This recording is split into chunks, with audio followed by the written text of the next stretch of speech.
রাঙামাটি পার্বত্য জেলার মধ্যে এবছর আগে ছিল ৪৪টি পূজা মণ্ডপ, এবছর একটি বেড়ে ৪৫টি পূজা মণ্ডপে শারদীয় দুর্গাপূজা উদযাপিত হচ্ছে। সেই সুদূর সাজেকের মাচালং থেকে শুরু করে রাজস্থলী উপজেলা পর্যন্ত আমাদের ১০ উপজেলায় এসব পূজাগুলো অনুষ্ঠিত হয়ে থাকে দুর্গম এলাকাগুলোতে।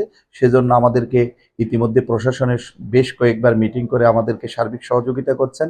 আমরা চাইব জেলা প্রশাসন, পুলিশ প্রশাসন এবং স্থানীয় রাজনৈতিক নেতৃবৃন্দ সহ সকলের সমন্বয়ে আমরা শারদীয় দুর্গোৎসব ২০২৫ সুন্দরভাবে উদযাপন করতে পারবো।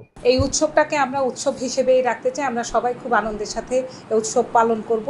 আর এটা নিরাপত্তার জন্য অলরেডি আমাদের কাজ চলছে। যেমন প্রতি মণ্ডপে মণ্ডপে যেখানে প্রতিমা তৈরি হচ্ছে সেই জায়গাগুলোতে আমাদের টহল টিম কাজ করছে এবং পূজা কমিটিগুলোর সাথে সবার সাথে যোগাযোগ আছে আমাদের। আমরা তাদের সাথে মিটিংও করেছি, যার যেখানে যেটা ঘাটতি আছে আমরা আলোচনা করেছি, নিরাপত্তা নিয়ে কাজ করেছি, ট্রাফিক নিয়ে কাজ করেছি। কালার এক্সপার্ট, জর্জ স্যাপ এবং মাইল্ড অন হ্যান্ডস টেকনোলজি সমৃদ্ধ অরিক্স ক্রিস্টাল ওয়াশ আপনার লন্ড্রি এক্সপার্ট। আর ট্রাফিকের ডিউটিও আমরা ওভাবে রাখছি। একদম আমরা প্রস্তুতি শেষ পর্যায়ে আছি। আর আশা করি সবাই উৎসব হিসেবেই আর সবাই আনন্দের সাথে করবে।